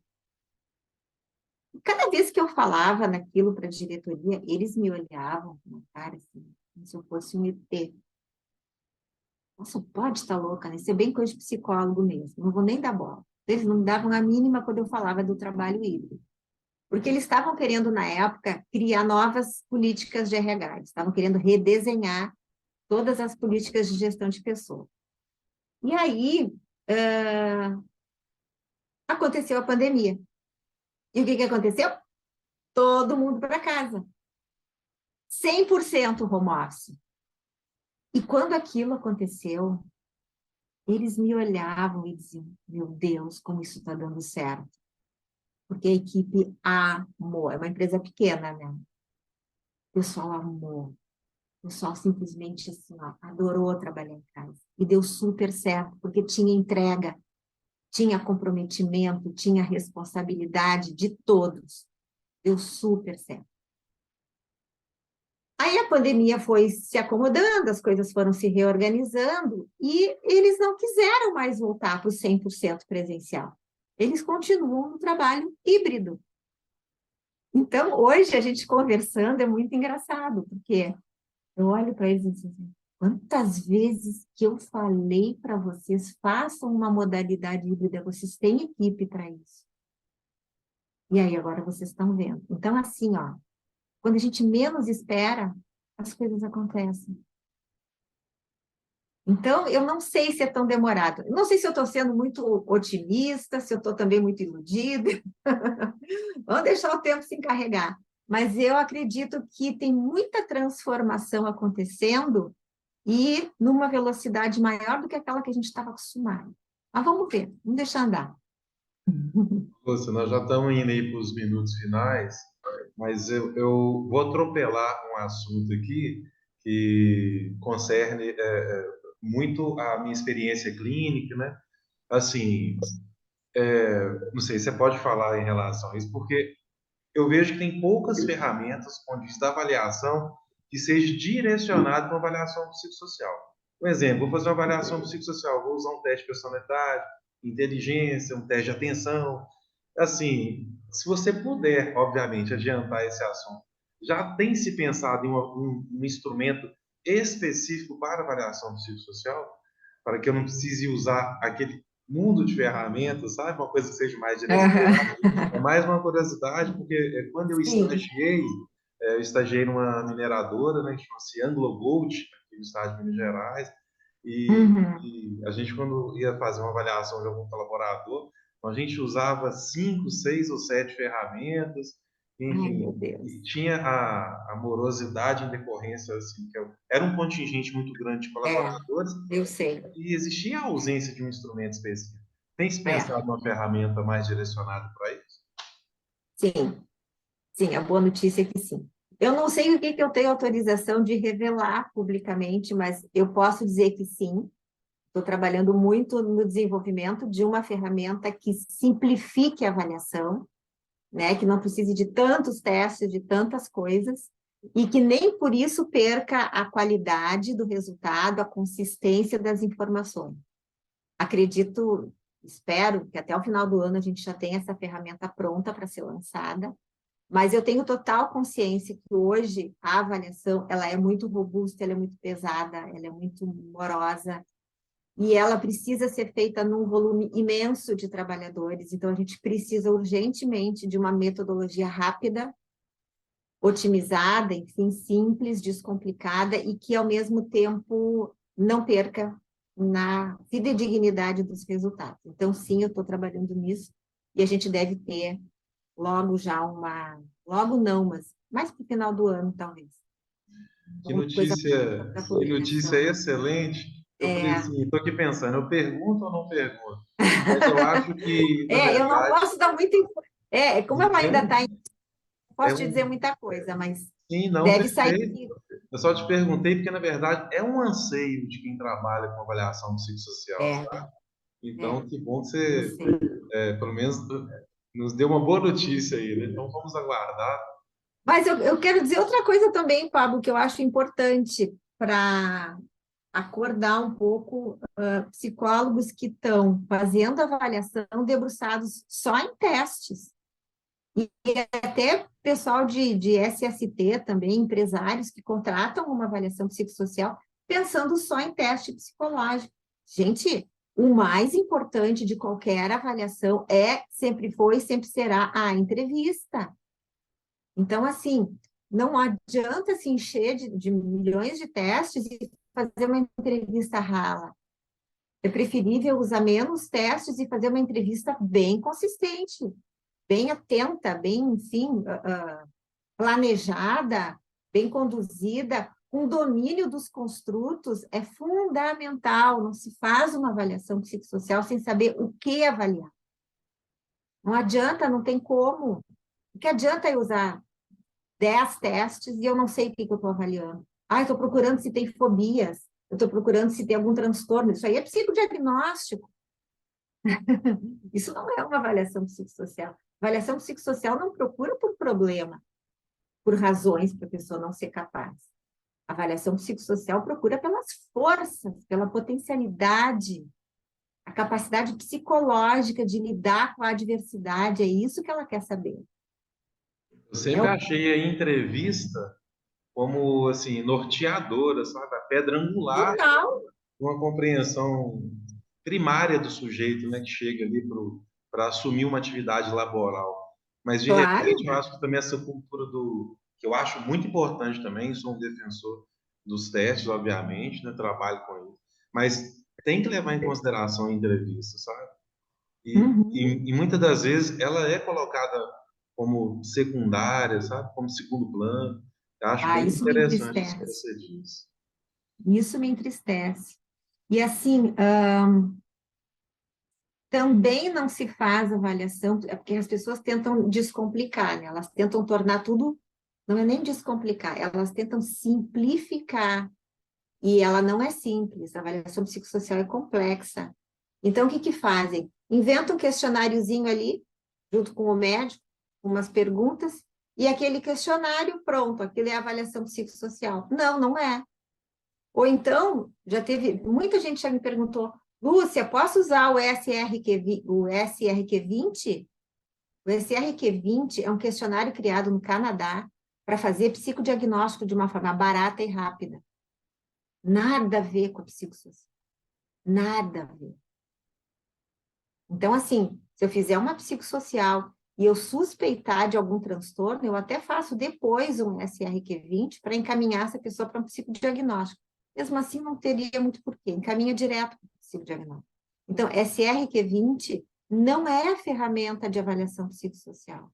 Questionáriozinhos simplificados e inventados, assim, de qualquer jeito, não é avaliação psicossocial. Tem que ter teste psicológico, exigência do Conselho Federal de Psicologia. Tem que ter uma entrevista bem planejada, bem roteirada, bem conduzida. Sem isso, não é um trabalho científico, não é um trabalho técnico, não é um trabalho de qualidade, pelo contrário, é antiético. Então, quem está fazendo esse RQ20 ou aplicando qualquer questionáriozinho lá que inventou e chamando isso de avaliação psicossocial, está cometendo um grave erro ético. E, gente, vamos lembrar, o mais importante, quando eu faço uma avaliação psicossocial, eu libero uma pessoa para se expor a riscos ocupacionais. Essa pessoa põe a vida dela em risco. Se eu não tenho responsabilidade e ética no trabalho que eu estou fazendo, quem vai sofrer é ela e a família dela. Não se brinca com isso. Quando eu comecei esse trabalho, o que me chamou a atenção, em primeiro lugar, é a seriedade dele. Eu costumo dizer sempre em aula, né, uma avaliação psicológica, se eu errar numa contratação, o pior que a pessoa pode perder é o emprego. Mas se eu errar numa psicossocial mal feita, a pessoa pode perder a vida. Então, não se brinca com isso. Não, não é opção fazer de qualquer jeito. Não é opção fazer do jeito que eu acho. Não, eu não tenho que achar nada, eu tenho que ter certeza do que eu estou fazendo, porque o compromisso é gigante. Excelente. Ô, Lúcia, então, assim, para nós encerrarmos, eu fico com o último capítulo do livro, né? Como chegaremos a pessoas felizes e organizações prósperas? Qual que é o Ah, caminho? Qual que é o caminho? Ou já estamos no caminho, ou ainda falta muito, ou ainda o que a gente vê, né, em relação a, a tudo que tem acontecendo dentro das organizações é desanimador, ou temos aquele fio de esperança? Como chegaremos, né, ao que você colocou lá, né? Pessoas felizes e organizações próximas. Me tirem tudo, mas jamais me tirem a esperança. Acredito que a gente está no caminho, sim. Senão a gente não estava aqui agora, né? O fato da gente estar aqui agora, o fato disso aqui ter nascido, é porque a gente está no caminho. Talvez não naquela rapidez que a gente adoraria, né? Ver tudo acontecendo amanhã. Não é bem assim. Mas a gente está no caminho. Eu insisto em falar na expansão da consciência, da minha consciência, da realidade que eu estou inserida, do que eu acredito e tomo como parte para a minha vida, e do que eu estou acreditando e que eu preciso me desapegar. Então, a expansão dessa consciência leva a um despertar. Quando eu desperto, eu me dou conta que a gente é muito mais que um corpo, que uma mente. A gente é um espírito. E essa energia que nos faz vivo, presente aqui hoje, impacta em todo o meu planeta. Ser consciente disso, ser responsável por mim mesma, me coloca num caminho de evolução, me coloca num caminho de compromisso com o meu entorno. Quando eu percebo o meu impacto na vida das pessoas, eu vou buscar em mim o meu melhor. Na medida que eu entro nesse caminho de busca da melhor versão de mim mesma, eu já estou promovendo o bem e uma condição de bem-estar ao meu redor. Ontem eu estou toda hora lendo Martin Seligman, porque eu sou apaixonada pela psicologia positiva. E ele deixa muito claro que a felicidade é uma escolha. A felicidade é uma decisão. Não é algo que eu precise de algumas condições para estabelecer lá na minha vida. Ah, eu preciso ter muito dinheiro no banco, eu preciso ter o melhor carro na garagem, eu preciso ter roupas chiques e de grife para ser feliz. Não é isso. Eu escolho ser feliz comigo mesma. Eu escolho ser feliz a partir de mim, a partir de quem eu sou. Eu tive, no final do ano passado, uma situação minha pessoal que me fez sentir isso, que eu estou trazendo para vocês, gente, não é teoria. Eu não tirei de livros, eu tirei da minha própria experiência de vida. No dia seguinte do Natal, dia 26 de dezembro, eu me acordei com uma notícia no meu telefone que o meu neto, que mora no Canadá, estava com diagnóstico de câncer. Naquele dia, o meu mundo caiu. Naquele dia, eu fiquei sem chão. A sensação que eu tinha é que o mundo tinha parado de girar. Uma sensação muito estranha, muito estranha. Nunca tinha vivido isso antes. Eu fiquei, acho que uns 2 ou 3 dias chorando muito, muito, muito, muito. Rezando, rezando, rezando, rezando. Até que chegou um momento que eu me dei conta. Para. Deu. Não. Eu não posso ficar assim. Eu não posso me deixar engolir, me enfiar dentro de um buraco e ficar lá, sei lá por quanto tempo. Não. Eu escolhi reagir àquelas coisas. Intencionalmente. Conscientemente. Eu escolhi ter fé, eu escolhi acreditar na cura dele. Ele já está se tratando, vai dar tudo certo. No momento em que eu escolhi ter fé, no momento em que eu escolhi ser o melhor que eu pudesse ser para ajudar ele, tudo mudou. É como se tivesse virado uma chave na minha cabeça. E daquele momento eu entendi que, de fato, a gente é energia. E a energia que eu vibro para quem está ao meu redor determina a minha felicidade. Eu vi a minha mãe preocupada, meu pai preocupado, minha filha, todo mundo com uma cara. Eu disse, olha aqui, ó, deu para todo mundo. Acabou essas caras e essa vida. A partir de agora é o seguinte. Então, eu posso dizer para vocês assim, ó, eu resetei a minha cabeça, eu escolhi ser feliz, eu escolhi encontrar a minha plenitude para me conectar com ele e levar isso para ele. A gente se fala todos os dias.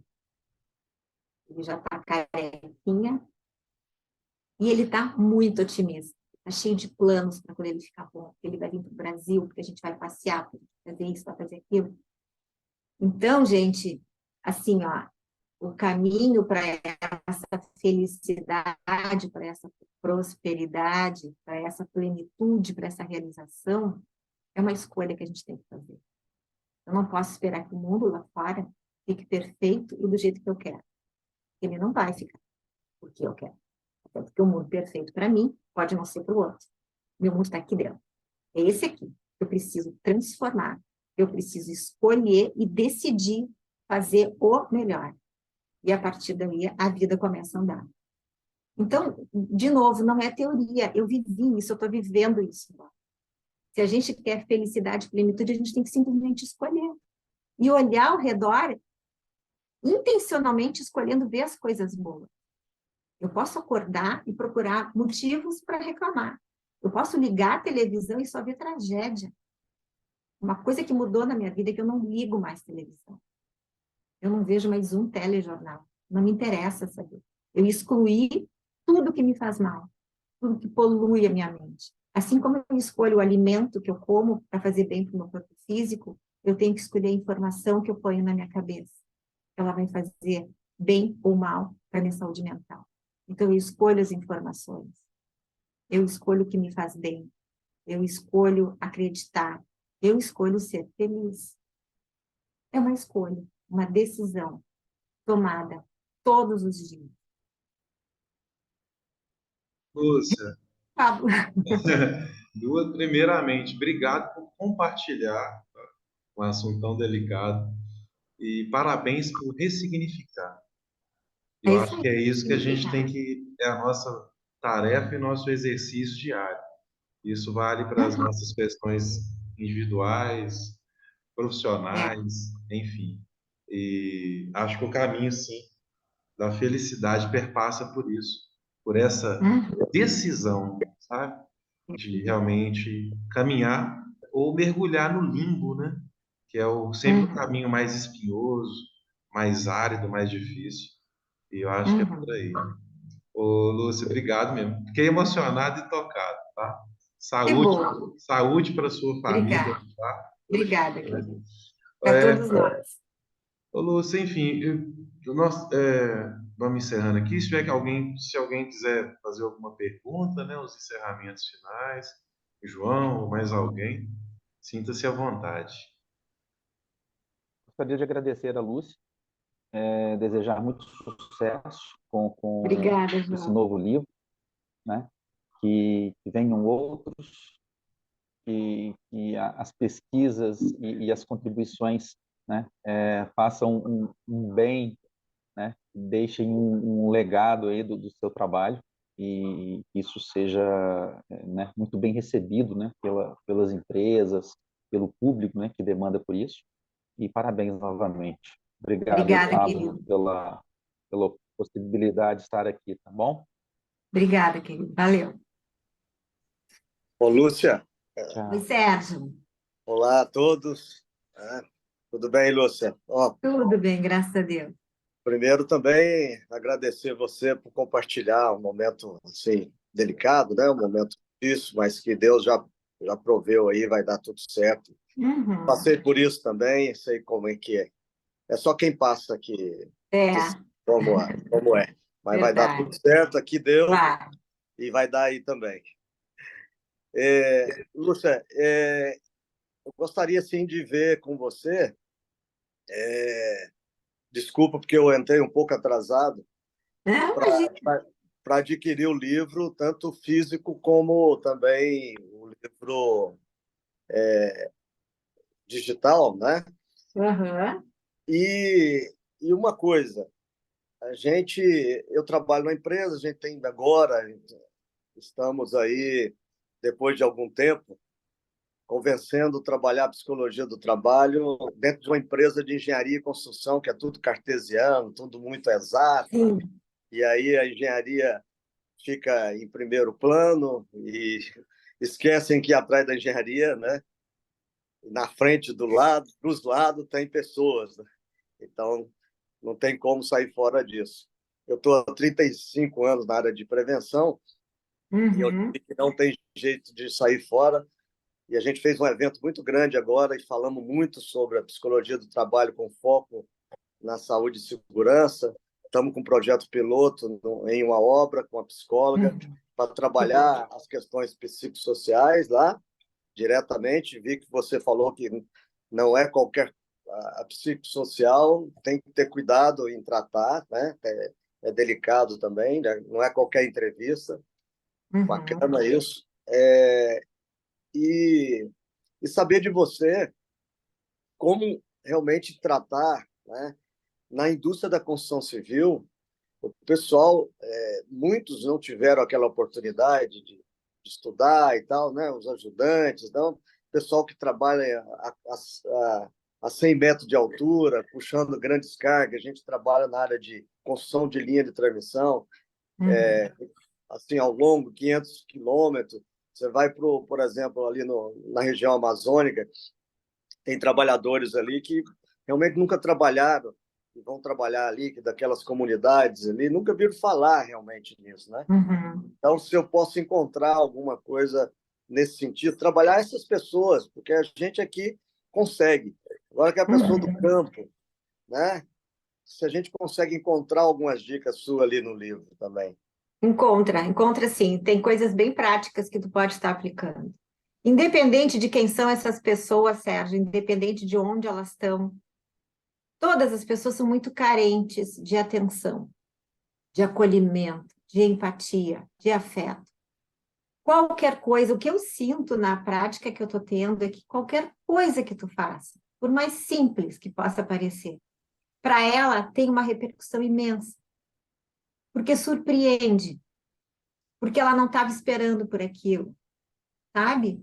Na época da pandemia, no auge da pandemia, eu tive que voltar a estudar sobre luto, porque eu nunca trabalhei com isso dentro da empresa.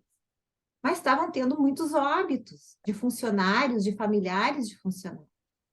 E as pessoas estavam sofrendo e a empresa não sabia o que fazer. Eu disse, eu vou atender essas pessoas. Eu vou abrir um espaço de tempo para conversar com elas. Então, eu ia dentro da fábrica, eu chamava para conversa e tal. Era um simples papo de acolhimento, sabe? De carinho e de... Aquilo tinha uma repercussão gigante, assim. Nunca se fez isso aqui antes. Puxa, uma psicóloga e tal, para conversar com a gente sobre... Entende? Então, qualquer coisa que se faça, que comunique para outra pessoa, eu me importo contigo, eu quero te ajudar, eu quero cuidar de ti. Isso tem um valor, assim, ó, absurdo. Perfeito. Mas você Precisa acha ser que aplica? psicólogo.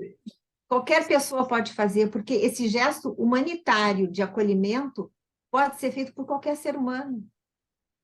Mas você acha que a técnica, porque a gente definiu um ponto, um caminho para seguir, que seria, né, as entrevistas psicossociais, o diagnóstico e o acolhimento, né? Seria esses Isso, 3 pilares que a gente está ótimo. É um caminhando. belo começo. É um belo começo. Bacana. Perceber que a partir dessa prática, outras demandas vão se desmembrar. Vocês vão sentir necessidade de outras coisas, as pessoas vão demandar, e aí vocês vão ajustando. É isso aí. Muito bom. Obrigado por estender um pouquinho. Imagina, é um Obrigado, viu? prazer. Boa Parabéns. sorte para vocês lá. Se Deus Obrigado. Tá joia. Muito obrigado. Lúcia, então, é isso então. Eu, mais uma vez, em nome da Livraria do Psicólogo, em nome da Editora Artesã, em nome do nosso time aqui, gostaria muito de te agradecer pela colaboração, sabe? é um prazer. Pela sua gentileza, né, de ceder o seu tempo nessa manhã de sábado.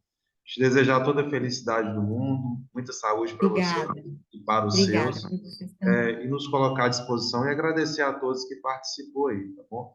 É sempre um carinho, é sempre uma gentileza, é sempre muito bom falar com você e, obviamente, absorver um pouco do seu enorme Verdade. aprendizado, tá bom? Muito obrigado. Obrigada, gente. Obrigada pelo tempo de vocês também, pela presença, pelo interesse, né? Obrigada pelo carinho de vocês por estar aqui agora compartilhando esse momento. Espero ter ajudado, espero ter levado alguma coisa a mais assim que agregue para vocês. E, enfim, sempre que precisarem, estou à disposição. E quem não viu a live desde o primeiro horário, né? Lembrando que a gente vai disponibilizar no YouTube, tá bom? Quem não conseguiu acompanhar tudo, a gente já vai disponibilizar no YouTube aí para todo mundo poder aprender um Isso pouco aí. mais, tá bom? Jóia. Perfeito. Muito bom. Valeu, gente. Obrigada, um bom final de semana para todos. Fiquem com Deus. Obrigado, gente. Um bom dia para todo mundo. Até mais. Tchau, tchau. Tchau. Tchau, tchau.